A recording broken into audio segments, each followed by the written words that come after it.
Hello friends, welcome to my channel. இன்னைக்கு நம்ம சேனல்ல SUMIF COUNTIF ஃபங்க்ஷன் பத்தியும் SUMIFS COUNTIFS ஃபங்க்ஷன் பத்தியும் தான் பார்க்க போறோம். அதுக்கு முன்னாடி நீங்க நம்ம சேனலுக்கு புதுசுனா நம்ம சேனலை மறக்காம சப்ஸ்கிரைப் பண்ணிக்கங்க. கூடவே பக்கத்துல இருக்க பெல் ஐகானையும் கிளிக் பண்ணிக்கங்க. வாங்க வீடியோக்குள்ள போலாம். ஸோ இப்போ நம்மக்கிட்ட ஒரு டேட்டா ரேஞ்ச் இருக்குது. இதில் ஒவ்வொரு ப்ராடக்ட்டும் ஒவ்வொரு ரீஜியனில் எவ்வளோ சேல்ஸ் ஆகிருக்குன்ற டேட்டா இருக்குது. ஸோ இங்கே வந்து பர்டிகுலராக நம்ம செலக்ட் பண்ணக்கூடிய ப்ராடக்ட்டோட சேல்ஸ் சம்மும் அந்த ப்ராடக்ட் எத்தனை டைம் சேல் ஆகிருக்குன்ற கவுண்ட்டும் நமக்கு தேவைப்படுது. ஸோ அதை எப்படி பண்ணலான்னா ஃபஸ்ட்டு ஒரு ட்ராப் டவுன் லிஸ்ட் க்ரியேட் பண்ணிக்கலாம். ஸோ டேட்டா வேலிடேஷனுக்கு போயிட்டு லிஸ்ட்டுன்னு கொடுத்து நம்ம ப்ராடக்ட் இருக்கக்கூடிய ரேஞ்சை செலக்ட் பண்ணிக்கலாம். சோர்ஸில் கொடுத்து ஓகே கொடுத்தீங்கன்னா நமக்கு என்ன product drop down list create ஆகிடுச்சு. ஸோ இங்கே நம்ம பென்னுன்ற ஒரு ப்ராடக்ட் எவ்வளோ சேல்ஸ் ஆகிருக்குன்றது நமக்கு தேவைப்படுது. ஸோ அதை SUMIF ஃபங்க்ஷன் யூஸ் பண்ணி தான் கண்டுபிடிக்க போகிறோம். ஸோ SUMIF ஃபங்க்ஷனை கொடுத்துட்டு ப்ராக்கெட் ஓப்பன் பண்ணிங்கன்னா இங்கே வந்து பார்த்தீங்கன்னா நமக்கு 3 ஆர்குமெண்ட் வரும். ஃபஸ்ட் ஆர்குமெண்ட் என்னென்னா ரேஞ்ச். நம்ம கொடுத்த கிரிட்டீரியா எந்த ரேஞ்சில் இருக்கோ அந்த என்டையர் ரேஞ்சையும் நம்ம செலக்ட் பண்ணிக்கிறோம். செலக்ட் பண்ணிட்டு F4 கொடுத்து அப்சல்யூட் ரெஃபரன்ஸாக மாற்றிக்கிறோம். சப்போஸ் F4 ஒர்க் ஆகலைன்னா ஃபங்க்ஷன் ப்ளஸ் F4 கொடுங்க. நமக்கு இந்த மாதிரி அப்சல்யூட் ரெஃபரன்ஸாக லாக் ஆயிரும். அடுத்தது கிரிட்டீரியா பார்த்தீங்கன்னா நம்ம இப்போ செலக்ட் பண்ணக்கூடிய ப்ராடக்ட் தான் நம்மளோட கிரிட்டீரியா. அந்த ப்ராடக்ட்டை வச்சு தான் நம்ம சம் ரேஞ்ச் கண்டுபிடிக்க போகிறோம். ஸோ கிரிட்டீரியாவை கொடுத்துட்டு ப்ராக்கெட்டை கமா கொடுத்தீங்கன்னா அடுத்தது நமக்கான சம் ரேஞ்ச் கேட்கும். ஸோ நம்மளோட சேல்ஸ் இருக்கக்கூடிய ரேஞ்சை செலக்ட் பண்ணிட்டு அதையும் F4 கொடுத்து அப்சல்யூட் ரெஃபரன்ஸாக மாற்றி ப்ராக்கெட்டை க்ளோஸ் பண்ணி என்ட்ரி கொடுங்க. என்ட்ரி கொடுத்தீங்கன்னா நம்ம செலக்ட் பண்ணக்கூடிய ப்ராடக்ட்டோட டோட்டல் சேல்ஸ் எவ்வளோன்றது ஆட்டோமேட்டிக்காக நமக்கு வந்துடும்.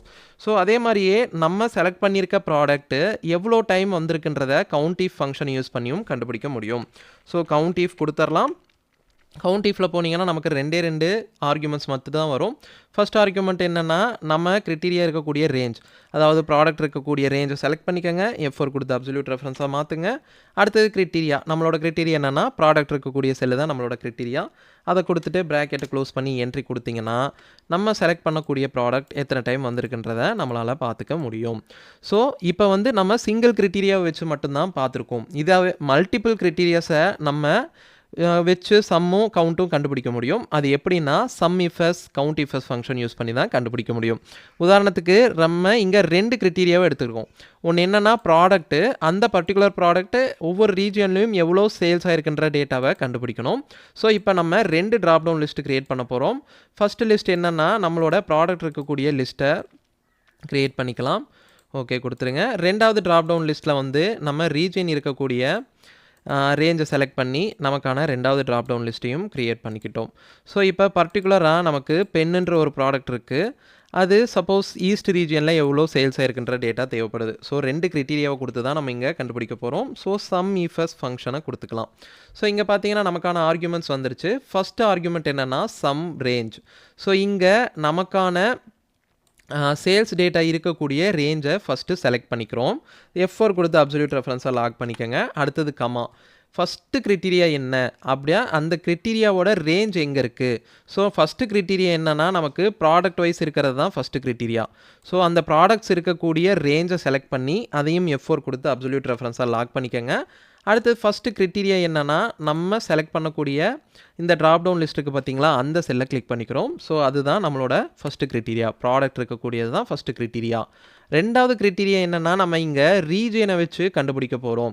ஸோ கிரிட்டீரியா ரேஞ்ச் 2, அந்த ரீஜியன் இருக்கக்கூடிய என்டையர் டேட்டா ரேஞ்சையும் செலக்ட் பண்ணி F4 கொடுத்து அப்சல்யூட் ரெஃபரன்ஸாக மாற்றுங்க.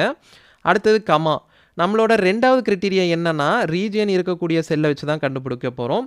அதாவது நம்ம செலக்ட் பண்ணக்கூடிய பர்டிகுலர் ரீஜியன், அந்த ரீஜியன் இருக்கக்கூடிய செல்லை ரெஃபரன்ஸை கொடுத்துருங்க. கொடுத்துட்டு இப்போ ப்ராக்கெட்டை க்ளோஸ் பண்ணிக்கோங்க.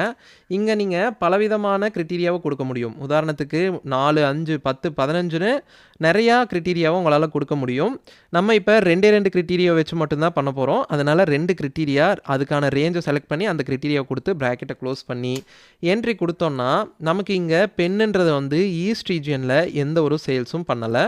ஸோ இதுவே சவுத்தில் எவ்வளோ சேல்ஸ் ஆகிருக்குன்றதை நம்ம கொடுத்தோன்னா அந்த ப்ராடக்ட்டுக்கு சவுத் ரீஜியனில் எவ்வளோ சேல்ஸ் ஆகிருக்குன்ற டேட்டா நமக்கு கிடச்சிருச்சு. இதே COUNTIFS ஃபங்க்ஷன் யூஸ் பண்ணி நம்ம அந்த பென்னுன்றது பர்டிகுலர் ரீஜியனில் எவ்வளோ டைம் சேல்ஸ் ஆகிருக்குன்றதையும் கண்டுபிடிக்க முடியும். ஸோ COUNTIFS ஃபங்க்ஷன் கொடுத்துக்கலாம். கொடுத்துட்டு ப்ராக்கெட் ஓப்பன் பண்ணிக்கோங்க. ஃபஸ்ட்டு நமக்கான கிரிட்டீரியா ரேஞ்ச் 1. இப்போ ஃபஸ்ட்டு கிரிட்டீரியா என்ன? ப்ராடக்ட் இருக்கக்கூடியது தான் நமக்கான ஃபஸ்ட்டு கிரிட்டீரியா. அந்த கிரிட்டீரியா இருக்கக்கூடிய ரேஞ்சை செலக்ட் பண்ணிக்கிறோம். செலக்ட் பண்ணிட்டு F4 கொடுத்து அப்சல்யூட் ரெஃபரன்ஸாக மாற்றிக்கிறோம். அடுத்தது கிரிட்டீரியா 1. நமக்கு தேவையான ப்ராடக்ட் இருக்கக்கூடிய செல்லை கிளிக் பண்ணிக்கோங்க. அடுத்தது கமா கொடுத்தீங்கன்னா கிரிட்டீரியா ரேஞ்ச் 2 வரும். நமக்கு ரீஜியன் இருக்கக்கூடிய ரேஞ்ச் தான் 2வது கிரிட்டீரியா ரேஞ்சில் செலக்ட் பண்ண போகிறோம். அதையும் F4 கொடுத்து அப்சல்யூட் ரெஃபரன்ஸாக மாற்றுங்க. அடுத்தது நமக்கான 2வது கிரிட்டீரியா என்னென்னா ரீஜியன் தான் நம்மளோட 2வது கிரிட்டீரியா. இப்போ 2 கிரிட்டீரியாவை மட்டும்தான் கொடுக்க போகிறோம். கொடுத்துட்டு ப்ராக்கெட்டை க்ளோஸ் பண்ணி என்ட்ரி கொடுத்தீங்கன்னா இந்த சவுத்தில் வந்து நமக்கு பென்னுன்றது 2 டைம் சேல்ஸ் ஆகிருக்கு. ஸோ அதுக்கான கவுண்ட்டும் நமக்கு வந்துருச்சு. ஸோ இந்த வீடியோ உங்களுக்கு புரிஞ்சிருக்கும்னு நம்புகிறேன். இந்த வீடியோ பிடிச்சிருந்ததுன்னா மறக்காமல் ஒரு லைக் மட்டும் கொடுத்துருங்க. உங்களுக்கு ஏதாவது ஃபர்தராக வீடியோ தேவைப்பட்டதுன்னா நம்மளோட கமெண்ட் செக்ஷனில் சொல்லுங்கள். கண்டிப்பாக நான் வீடியோ ப்ரொவைட் பண்ணுறேன். இதே மாதிரியே பல வீடியோக்கள் நம்ம சேனலில் அவைலபிளாக இருக்குது. அதையும் மறக்காமல் செக் பண்ணி பாருங்கள். எக்ஸல் கற்றுக்கணும்னு நினைக்கிற உங்களோட ஃப்ரெண்ட்ஸுக்கும் இந்த வீடியோ ஷேர் பண்ணுங்கள். நன்றி, வணக்கம்.